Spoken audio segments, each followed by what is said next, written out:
The catastrophe was overwhelming. Unless you knew someone actually involved, it was almost abstract, something you couldn't relate to, a kind of open-ended dread, and it brought this country to a complete halt.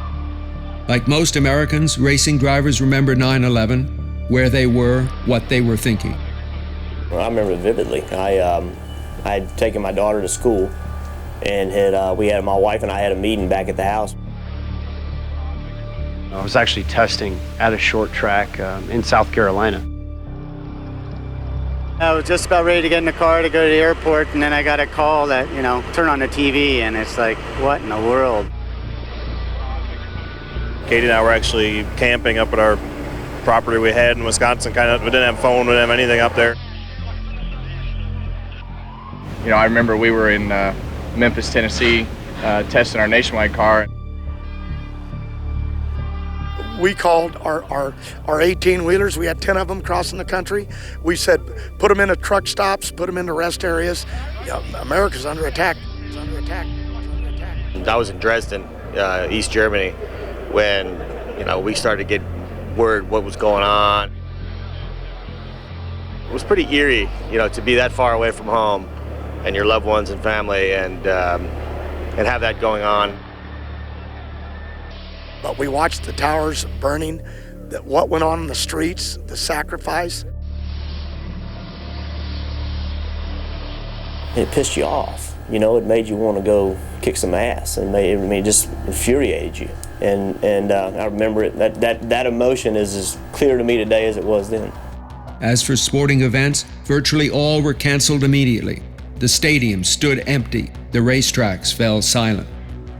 I wanted us to race because I wanted to say, to hell with you people, we're going to live our lives, It didn't take us too long through that process by Wednesday to understand that the best thing for America, the families that had lost loved ones that day, to be quiet that weekend. The kart series teams were in Germany, scheduled to race in Europe for the first time. Perhaps being out of the country, having the Atlantic as a kind of buffer, led to the decision to hold the race just 4 days after 9/11.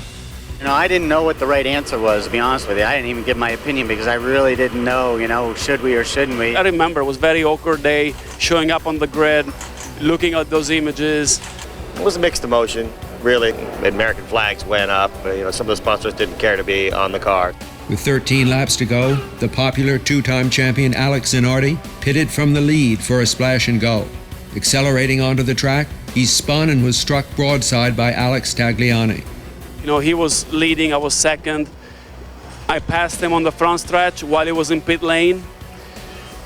Coming into turn one and hearing on the radio, yellow, yellow, yellow. And I said, oh, I think I know what happened. Went back and actually could see what was left of Alex's car. Talking to Alex before the race, he was one of the drivers that really didn't want to race in that sort of atmosphere. Both of Zinardi's legs were severed, but he survived. America was hurt, but it too would survive. And when racing resumed 2 weeks after 9/11, drivers knew they had a vital role to play in getting the country back on its feet. To stand on that starting line, it was like, wow, the gut ache we all had. And we stood there, and my drivers are looking at me, what do? I said, what we do is we entertain. We go put on a race, we put this aside, and we give these people in the stands a day to enjoy with their families because they've suffered enough. The first race back was run at Dover, and the winner was the All-American Dale Earnhardt Jr., who after the finish flew the Stars and Stripes. Although I'm proud that it was me that won it, it just felt very small in retrospect to what was going on in the world, Man, Dover was awesome. And that feeling of unity and that feeling of country pride was, it was in your face. And there's no way to get away from it. The disaster that befell Alex Zinardi would prove over time to be a microcosm of 9/11, the shattering violence and the irreversible loss, followed by a period of disbelief, and then the rebuilding. Alex survived thanks to exceptional medical care, which gave the racing community something to be proud of. And his recovery became a symbol of hope, well before the rest of the country was able to overcome the shock of that day of infamy, September 11th, 2001.